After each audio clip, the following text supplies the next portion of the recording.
Romance of Sui and Tang Dynasties, Chapter 66. I want you to just, for a second, imagine the most uncomfortable family dinner you've ever been to. Oh, boy. You know the kind, right? The passive-aggressive comments, maybe an uncle arguing about politics, everyone just staring at their plates. Now, take that tension and multiply it by about 1,000. Imagine the brothers sitting across from you aren't just making snide remarks.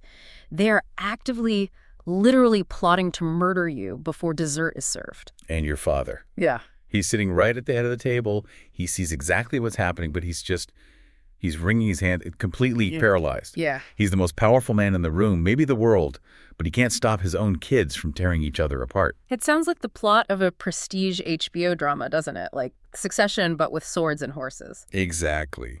But today we are going way, way back. We're dropping you right into the middle of one of the most high-stakes, blood-soaked power struggles in Chinese history. We're talking about the build-up to the famous Xuanwu Gate incident. It is the pivotal moment of the Tang Dynasty. But, and this is the important part, we aren't looking at the dry official court records today. No. We're digging into Chapter 66 of the classic novel Sui Tang Yanyi, or Romance of the Sui and Tang Dynasties. I love that we're doing this because the history books tell you what happened, but these historical novels, they tell you how it felt. They give us the gossip, the behind-the-scenes chaos, the folklore. Exactly. This text, it blends history with storytelling to explain the unexplainable. The psychological warfare that happened before the actual fighting started. Okay. We're going to look at assassination attempts that failed in these bizarre ways, political maneuvers that backfired, and this intense moral dilemma facing the future emperor Taizong Li Shimin. This is the guy who eventually becomes one of China's greatest emperors.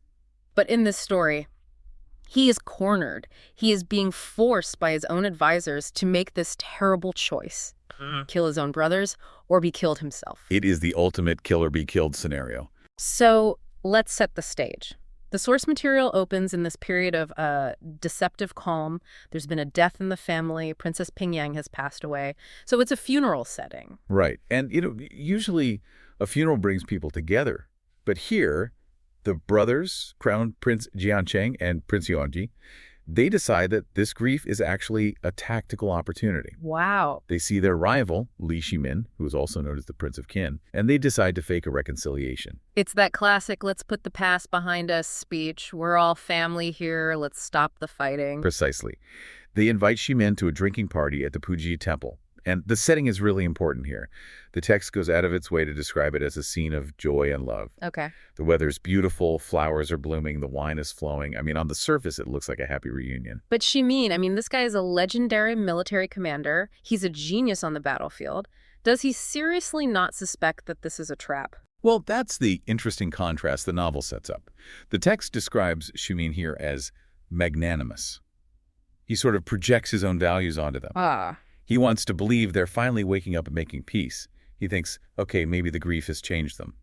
So he lets his guard down. Which, in this family, is a fatal mistake. It almost is. They serve him zenji. Which translates to poisoned wine. Yes. And this is where the story gets incredibly specific and, frankly, a little gross. But it's a detail the author uses to explain why Shimin didn't die right there. Okay. Shimin drinks half the cup. The poison is already in his system. But he doesn't finish it. Now, in a movie, this is where someone would knock the cup out of his hand, right? Or he'd smell bitter almonds. But that's not what happens here. No. What happens is a swallow. A bird. A suckling swallow flying overhead. Correct. The text says a swallow flew over the beam and, to put it politely, dropped waste bird droppings right into the cup and onto Shimin's clothes. Bird poop. Bird poop saved the dynasty. It's a fantastic, earthy detail. It completely disrupts the moment. It forces Shimin to stop drinking immediately. Right. He has to get up to change his clothes because he's covered in it. And that interruption is crucial because it triggers the poison's effect before he can consume a lethal dose. And the reaction isn't subtle. No, it is visceral. The text describes intense heart and stomach pain almost immediately. He rushes back to his palace and ends up vomiting several pints of blood. Several pints? That paints such a vivid, horrific picture. You have this legendary figure, a war hero, just reduced to heaving violently all night because his brothers tried to murder him at a garden party. He spends the entire night critically ill. just purging the poison. But let's pause on the swallow for a second, because in the context of Sui Tang Yanyi, this isn't just some random bird. Right. It feels like the author's putting a thumb on the scale. Oh, absolutely. This is the author signaling Tiangxin, heaven's will. The narrative function of the swallow is to show that Ximin is divinely protected. He is destined to rule, no matter how brutal or cunning his brothers are. The universe, or in this case, a bird's digestive system, intervenes. It creates this really sharp moral contrast. The brothers are morally bankrupt, right? Using poison and deception. Meanwhile, Ximin is protected by nature itself. It just delegitimizes the brothers completely. Exactly. If nature itself is stopping you from killing your rival, you are on the wrong side of history. So Ximin survives the wine. The cat is out of the bag. The emperor, their father, Tang Di, he rushes to see Ximin. He sees his son in this terrible state, vomiting blood, pale, weak, and asks what happened. Ximin tells him everything. And this is a pivotal moment for the father.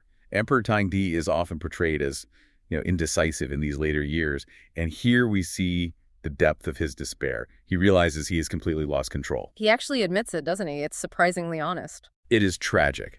He says to Ximin, essentially, "You and your brothers were great at conquering external enemies. You leveled the world for me. But managing internal family strife? That is impossible for me." He literally says, "I cannot control my sons." Wow. That's a shocking admission for an emperor.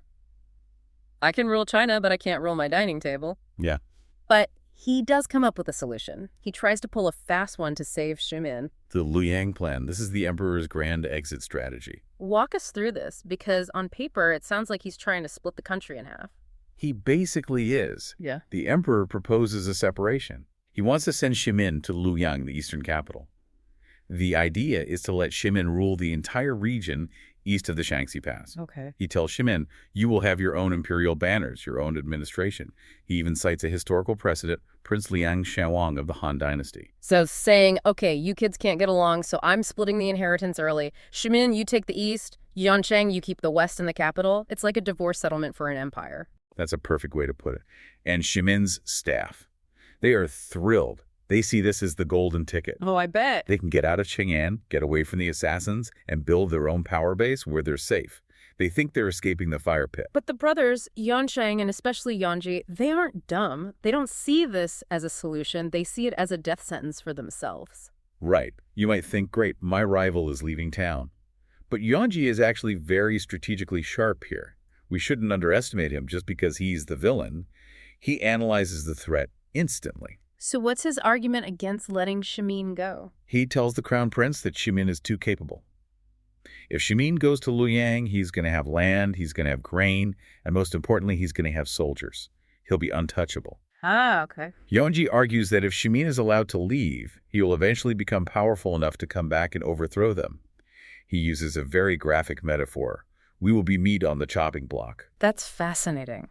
It's the classic security dilemma. If they keep him close, he's a threat to their legitimacy because he's more popular. If they let him go, he becomes a military threat. They're in a bind. They are? So how do they stop an imperial decree? The emperor has already made up his mind. He's the emperor. This is where we see the transition from, hard power armies and poison to soft power. The text calls it the pillow talk conspiracy. This is the part that makes you realize how vulnerable the emperor really is. Completely. The brothers know they can't openly defy the emperor's order in court. That would be treason. Right. So they go to the inner palace. They have already been cultivating relationships with the emperor's favorite concubines, specifically consorts Zhang and Yin. Classic bribe the people who whisper in the boss's ear maneuver. Exactly. They have been feeding these concubines gold, silver, and rare treasures for a long time. Now they are cashing in those favors. They instruct the concubines to whisper complaints and slander against Ximin to the emperor day and night. It is fascinating how the source material frames this. You have these mighty generals, men who can lift cauldrons and conquer nations, but their fate is being decided by whispers in a bedroom. It is a recurring theme in this genre, the idea that even the strongest hero is vulnerable to slander. The emperor is described as old and susceptible to soft words. He loves these women. He wants peace. He wants to believe the best of his favorites. So under this constant barrage of pillow talk, he wavers. And just like that, the plan to save Ximin dies. Just like that. The order to send Shimin to Luoyang is quietly shelved. Shimin is kept in Chang'an, trapped like a common man, leaving him completely exposed to whatever the brothers cook up next. Which brings us to the section the text calls the gathering storm.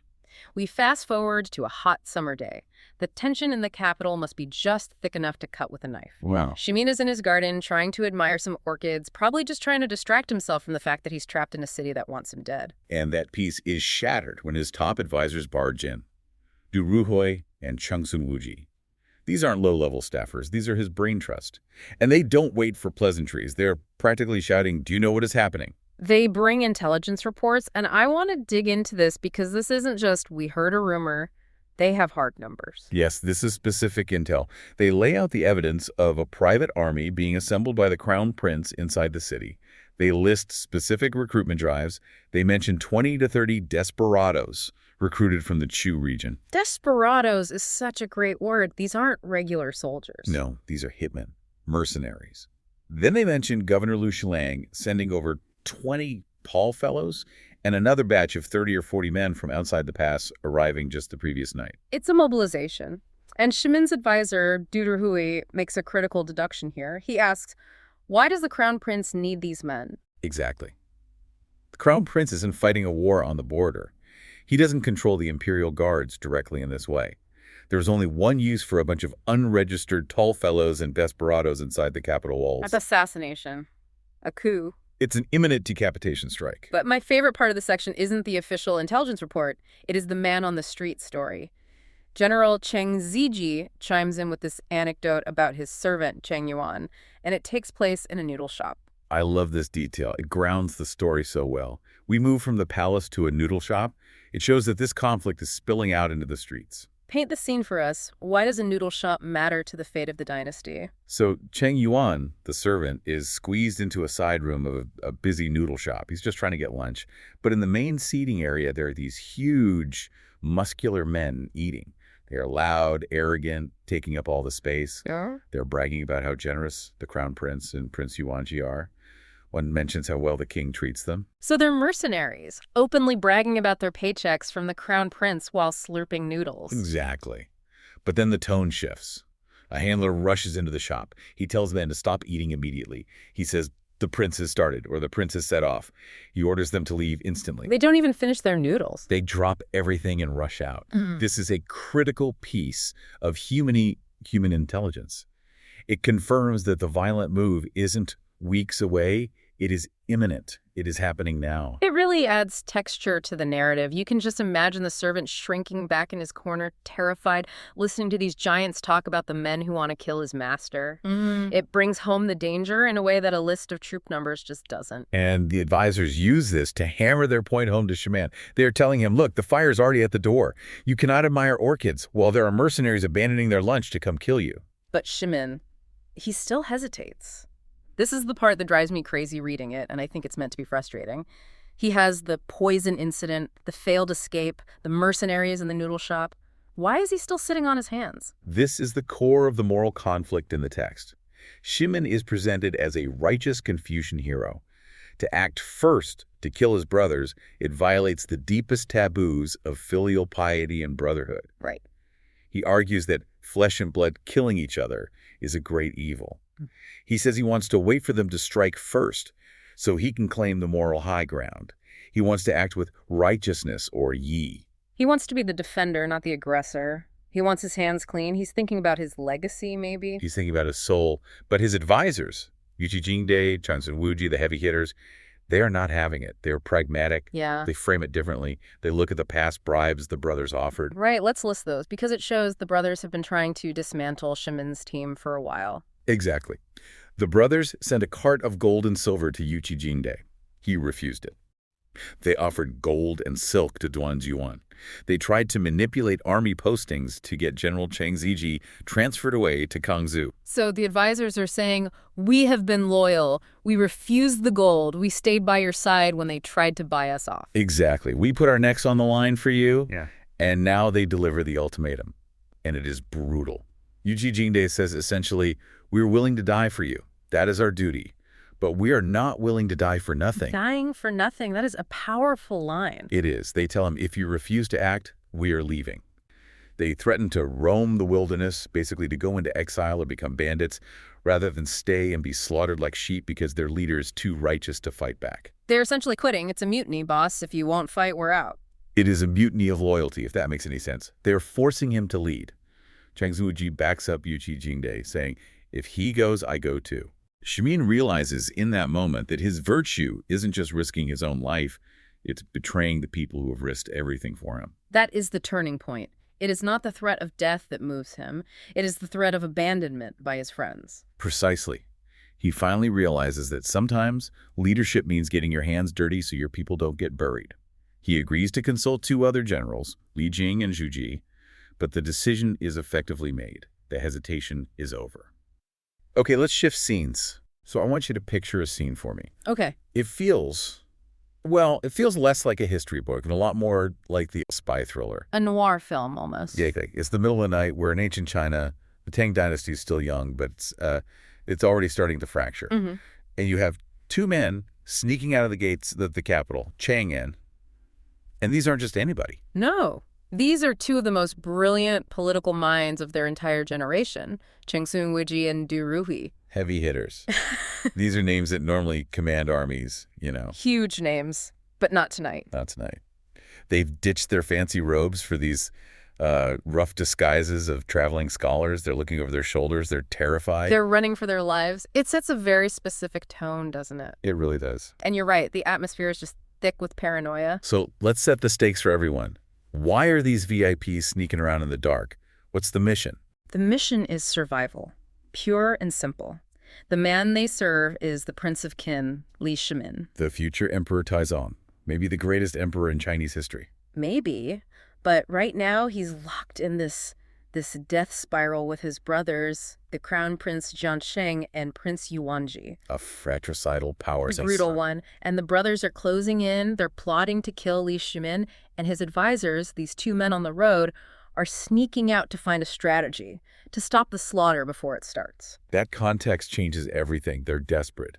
And what I found so cool about this passage is that they aren't looking for a magic sword or a hidden army. No. They're looking for information, for advice. Information is the most valuable currency in a coup, and they go to 2 very different sources to get it. Between official power and, hidden influence. Exactly. Okay, so let's track the journey. First stop, a place called Anzu. They're going to see Li Jing, also known as Li Yaoshi. And this guy's a titan, right? A military genius. He is the great governor of Anzu. Normally, visiting him would be a huge state affair, trumpets, banners, the works. Had to just show up, in disguise, in the middle of the night, knocking on his door. And his reaction is fascinating. The text says when he saw them, he felt 1 joy and 1 fear. I love that phrasing. 1 joy, 1 fear. I get the joy. They're his friends, his colleagues. Right. But the fear. Why is a powerful general afraid of 2 guys in scholar robes? Because in a dynastic power struggle, association is lethal. It's contagious. Oh. Li Jing sees them, and he does the math in his head instantly. If he's seen with Li Shimin's top advisors while Li Shimin is basically accusing the crown prince of treason, He's picking a side. he's picking a side. And if Li Shimin loses, which looks pretty likely, right, then Li Jing goes down with him. Execution, family extermination, all of it. So the fear is pure survival. He rushes them inside, shuts the doors, and they sit knee to knee in his study. It feels incredibly intimate, but also, claustrophobic. It's a pressure cooker. And the advisors, they just pour their hearts out. They tell him everything. The plots in the capital, how the brothers are maneuvering. And then they ask the big question. What do we do? Give us a strategy. They're begging him. And this is where it gets so frustrating, right? Yes. I was so frustrated reading this. Here are his friends, desperate. And Li Jing, he just walls up. He gives them nothing. He says, military and national affairs I can participate in, but family matters. I dare not speak. It feels like such a cop-out. Sorry, boys, that's a domestic dispute. I'm out. It does. It feels cold. But we have to look at the why. Okay. Li Jing is playing a very sophisticated game. He calls himself an external official. There was this really strict line in the Tang system. Good protocol. A strict one. Generals defend the state. They do not get involved in the emperor's family squabbles. If he gives them a plan to kill the crown prince, that's treason. On the record. So he's not being a bad friend. He's trying to keep his head attached to his neck. Precisely. It's plausible deniability. But, and this is the nuance, he doesn't just kick them out.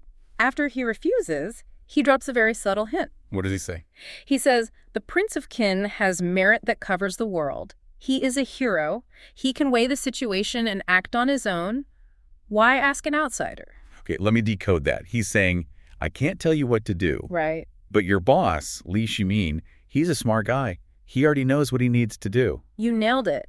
He's validating Li Shimin's capability. He's implying, you don't need me to tell you to strike back. You already know you have to. So he gives them moral permission without giving them tactical orders. Exactly. It's a non-answer that's actually the ultimate answer. But the advisors are too panicked to get it. They keep pushing him.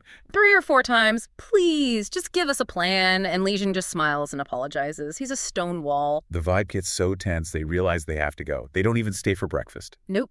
They sleep for a few hours, wake up at the 5th watch, just before dawn, leave a note, and just sneak out. They bail. They run. They're terrified that if the politics shift back in the capital while they're sitting there, they could be arrested. So they leave feeling totally defeated. Strike one.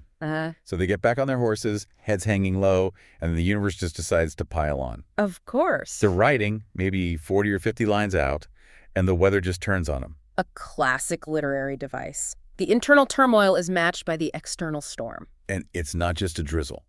Dark clouds, howling wind, rain coming down in sheets. They need shelter, fast. They ask a local where to go. And by sheer coincidence, they are near the estate of a man named Zhu Dai. Also known as Zhu Dai. And this is where the story shifts from a political thriller to something almost legendary. Yeah, that name jumped out at me. This isn't just some random guy. This is the Zhu Dai from the Broken Mirror Reunited story, isn't it? The very same. Yeah. For anyone who doesn't know, Zhu Dai and his wife, Princess Licheng, are one of the most famous couples in Chinese folklore. What's the story? They were separated during the fall of the Chen dynasty. Before they were torn apart, they broke a bronze mirror, each keeping half as a promise to find each other. And they did. Years later, after all the war and suffering, they found each other by matching the halves of the mirror. It's the ultimate romantic backstory. Loyalty, love, persistence. And now they're living in this villa in the middle of nowhere. Kind of the ideal of the recluse scholar, right? The text describes it as a paradise. Green waters, willow trees, a small bridge. It's peaceful. It's such a stark contrast to the anxiety of the capital and the cold caution of Li Jing's house. It sounds like they've just retired from the whole game. They have. So when the advisors knock, Zhu Dai isn't even home. He's out teaching ethics to the villagers. But his wife, Princess Licheng, invites them in. And this is where my jaw dropped a little. Why is that?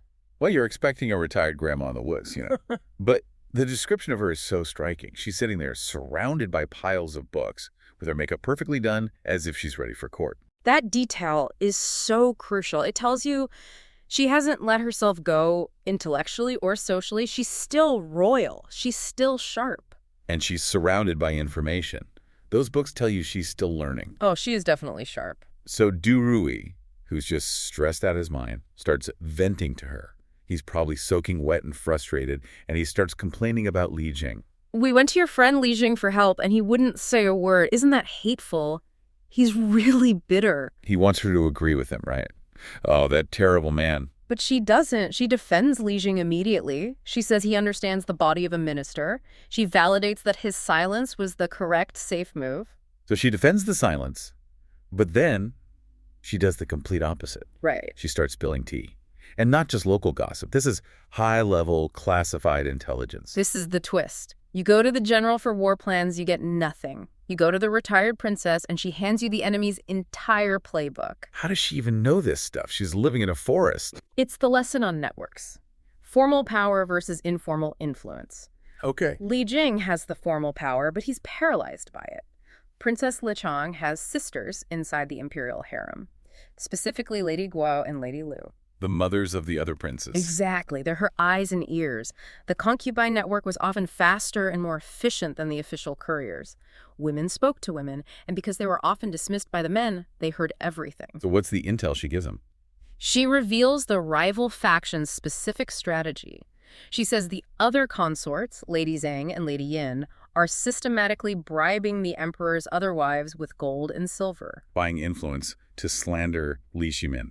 It's more than that. She gets specific. Yeah. She identifies the tactical goal of the slander. It's not just to make him look bad. What is it then? She says they are working to get Li Shimin's key advisors, Li Jing, Feng Huanling, and Du Rui himself, expelled from the capital. Wait, the goal is to separate the prince from his brain trust. Exactly. It's a strategy she calls pruning the branches. The brothers know Li Shimin is terrifyingly competent because of the men around him. So if they can send his strategists away to distant provinces. One by one, Li Shimin becomes a withered tree. Wow. A withered tree. That is such a vivid, terrifying image. You strip away the support system, the leader dies. It's an incredibly effective strategy. Isolation precedes destruction. And you have to realize Du Rui is sitting there listening to a retired princess explain a plot against him that he didn't even fully grasp. And she doesn't even stop there. She pivots from analysis to a full-on lecture. Oh, I love this moment. The Iron Lady comes out. She looks right at Du Rui and basically scolds him. She asks him, "You are constantly by the prince's side, eating his food. Why aren't you using your own brain to come up with a plan?" Ouch. She calls him out. Totally. She asked, "Why are you running around east and west asking other people? Do you think Li Jing has some magical wisdom that you don't?" She's challenging his agency. She's saying, stop looking for a savior. You are the savior. What a wake-up call. It flips the whole script. The answer isn't in some remote villa. It's in their own resolve. She shames him into action. So the advisors are just sitting there, stunned. And as this is all sinking in, the husband returns. Zhu Dai. The other half of the broken mirror. Right. And you'd think, okay, time for dinner, let's relax. But he walks in, they exchange pleasantries, and then he drops a bombshell that ends the dinner before it starts. Up until now, everything has been internal. Domestic politics, family feuds, bribes. Right. Zhu Dai brings in the geopolitical reality. He mentions a report he saw that the Turkic leader, Yu Shaishe, is massing tens of thousands of cavalry in Hebei. The northern border. The existential threat. The Turkic Khaganate was the superpower to the north. Tens of thousands of cavalry isn't a raid, it's an invasion. So a war is coming, but why does that specific news make them panic? I mean, shouldn't they stay and strategize if the country's under attack? You have to look at it through the lens of the coup. Zhu Dai connects the dots for them. He says, this matter will likely lead to troop movements. It will change your situation. Delay causes change. Think about the mechanics. The Turks invade, and the Emperor Li Shimin's father panics.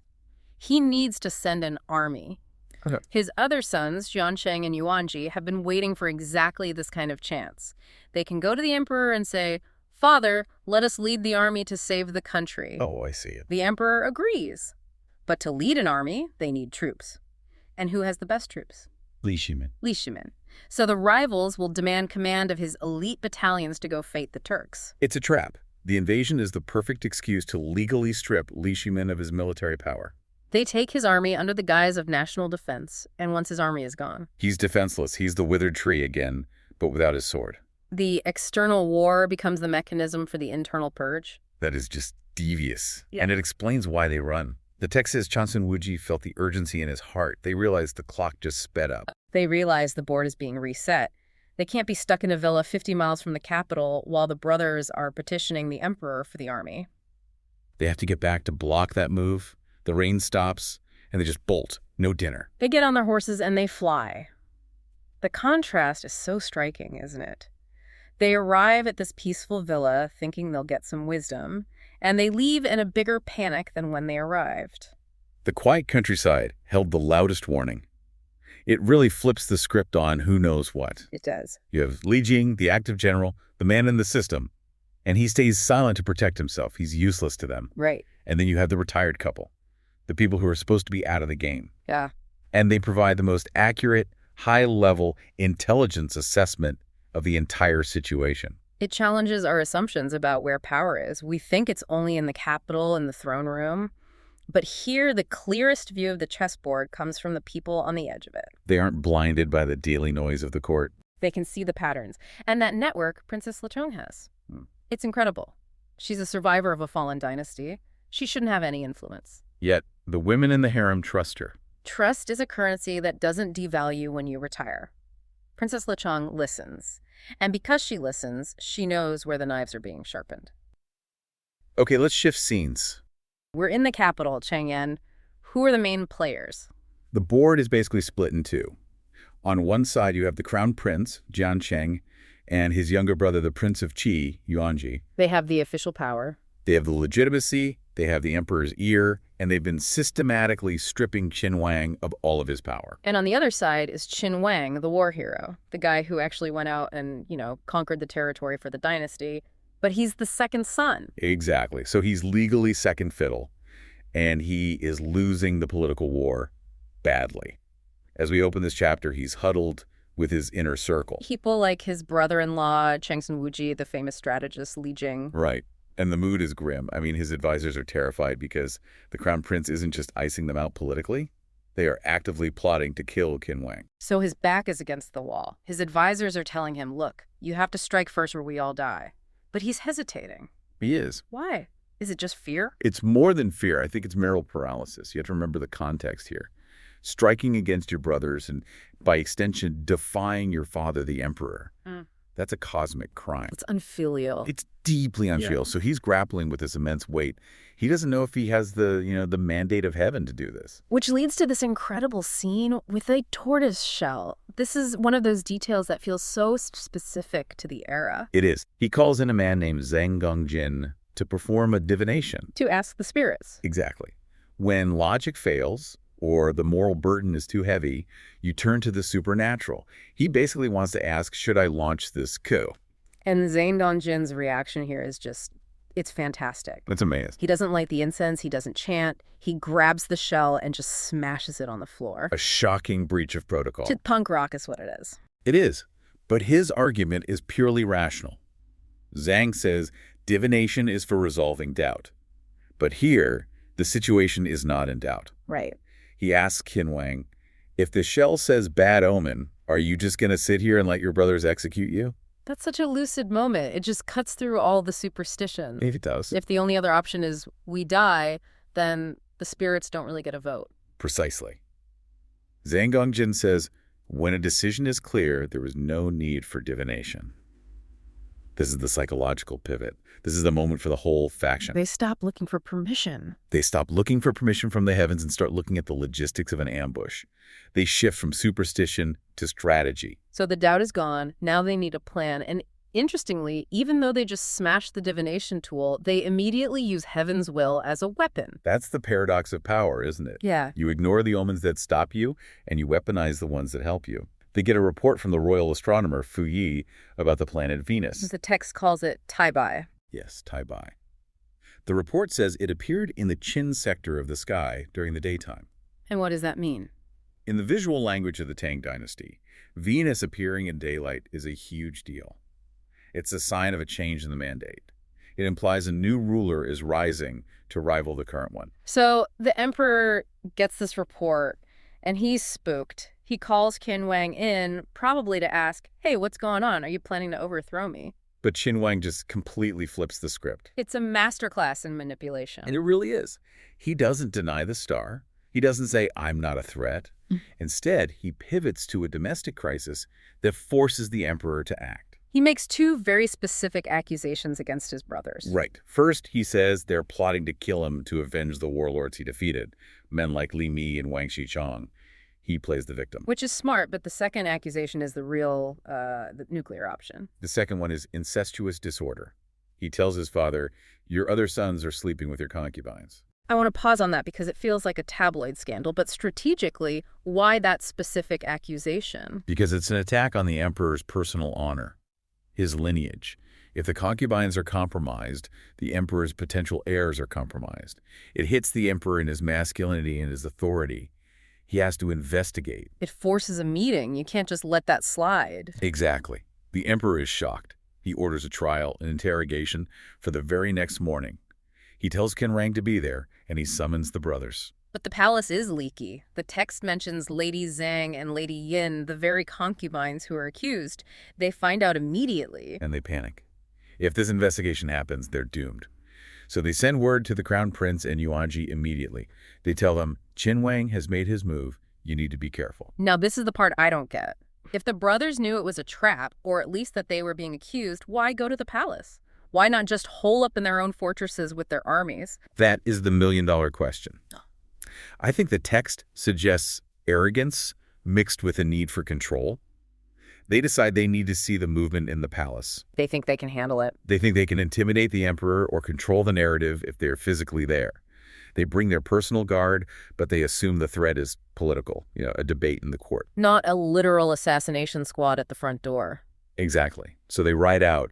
The trap is set at the Xuanwu gate. And this is where we get into the military engineering of the whole coup. The source has some really cool tech details here. It does. We usually think of ancient warfare as just swords and arrows, but the text makes a big deal about signal cannons. Yeah, it says Qin Wang uses a signal token to fire 3 cannons, and it explicitly says these were brought back from foreign campaigns. That detail is so crucial. These were small, maybe 5 or 6 inches, but the source says the sound shook the clouds and mud. So he's using foreign tech. He's showing that he has access to military technology that the palace guard doesn't. He's bringing battlefield shock and awe right into the capital city. It serves a dual purpose then, doesn't it? It coordinates the ambush. But it also creates chaos. Panic is a weapon. When those cannons go off, it's not just a signal for his generals to close the net. It disorients the brothers. So they realize too late they aren't walking into a meeting. They're walking into a kill box. So the brothers ride towards the gate. They see Qin Wang.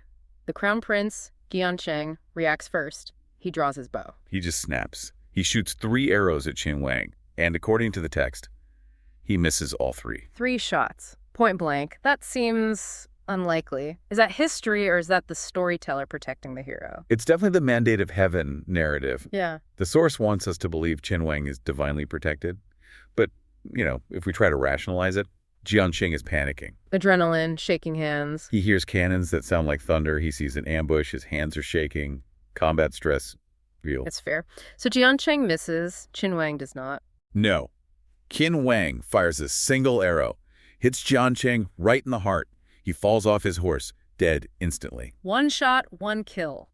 Total efficiency. And then Cheng Wuji, the brother-in-law, rushes in and beheads him, just to be absolutely sure. And while that's happening, the other brother, Yuanji, is trying to flee. And we get this interesting little cameo. A young general jumps out and shoots him. This is Qin Huayu. And the dialogue here is fascinating. Qin Wang sees him and actually asks, "Your father isn't here. How did you know to come?" Yeah, it implies Qin Wang didn't even order this kid to be there. Right. And Huayu says General Cheng Ziji tipped him off the night before. This shows the depth of the network. This wasn't just Qin Wang giving orders from the top down. It was a decentralized web of loyalty. Exactly. The next generation of generals was already pledging allegiance to Qin Wang over the crown prince. So the brothers are dead, the rivals are gone, but the coup isn't over because the emperor is still technically in charge. And this next scene, it's my favorite contrast in the whole text. It is absolutely surreal. Outside the gate, you have decapitations and cannons firing. Total chaos. Inside the palace grounds, the emperor is on a boat. He's just floating on a pond. Just enjoying the morning. He hears the noise and asks his advisors, who is causing a ruckus? It makes him seem so incredibly disconnected from reality. Or maybe just effectively insulated. But that insulation is about to be shattered. Yuqi Jingde arrives. And we have to describe this entrance. He doesn't send a messenger. No. Yuqi Jingde walks onto the dock, maybe even onto the boat itself, wearing full armor, probably covered in blood and dust, holding a spear. Which, in any other context, entering the emperor's presence armed like that is a death sentence. It's treason. Exactly. His mere presence is the threat. He is a physical manifestation of the violence that just happened. He is there to deliver a very clear message. The message is, we have the weapons, you don't. Right. And the dialogue is incredible gaslighting. The emperor asks who is rebelling, and Yuqi Jingde says, the crown prince and the prince of Qi plotted treason. Qin Wang executed them. I am here to protect you. Protect you? That's got to be the most loaded word in history. He's saying, I am here to ensure you make the right decision. The emperor asks where his sons are, and Yuqi simply says, they have been exterminated. Exterminated? Yeah. Wow, like they were pests, not died in battle, but exterminated. It dehumanizes them instantly. The emperor is devastated. He smacks the table. He cries. But this is where the real politic kicks in. His advisors, Peiji and Xiaoyu, are on the boat with him. And they don't comfort him.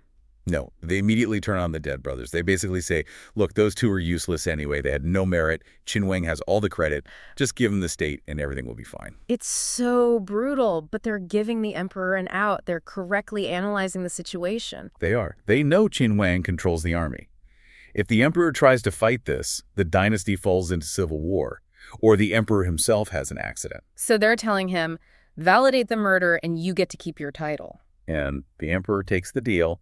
He says, and this is an amazing line, "This was originally my intention." Which is, I mean, come on. I always wanted my sons to be killed so my other son could take over. It's pure face-saving. It allows him to pretend he still has agency. If he says, "I planned this," then he isn't being overthrown. He's just executing a plan. It preserves the dignity of the throne, even as the power evaporates. So he surrenders. He writes a decree to stop the fighting. Yu Jingde takes this get-out-of-jail-free card and runs back to the Xuanwu gate. And this is a critical moment for the stability of the entire dynasty. The fighting at the gate didn't stop just because the princes died. Right. Their followers, men like Feng Li and Xu Wansh, were still attacking the gate in a rage. They were loyal. We even see Zhang Gongjin, the tortoiseshell guy, physically holding the gate shut against them. It's a bloodbath. Qin Wang's generals want to finish the job. They want to purge everyone, cut the weeds and remove the roots. But Yu Jingde, the same guy who just threatened the emperor with a spear, steps in as the voice of mercy. It's an interesting turn. It is. He argues that if you kill everyone, you create martyrs. You create endless vendettas. He says the evildoers are dead. Killing their followers will not bring peace. That's a very sophisticated political move for a guy who is probably still covered in blood. It distinguishes a coup from a massacre. By pardoning the followers, Qin Wang instantly transforms them from enemies into potential assets. And it works. The emperor issues the decree. The crimes are pinned solely on the two dead brothers. Everyone else is pardoned. And just like that, the resistance evaporates. The emperor hands over all military and state affairs to Qin Wang. The transfer of power is total. From smashing a tortoiseshell in the morning to a decree on a boat in the afternoon, the entire structure of the empire was just inverted.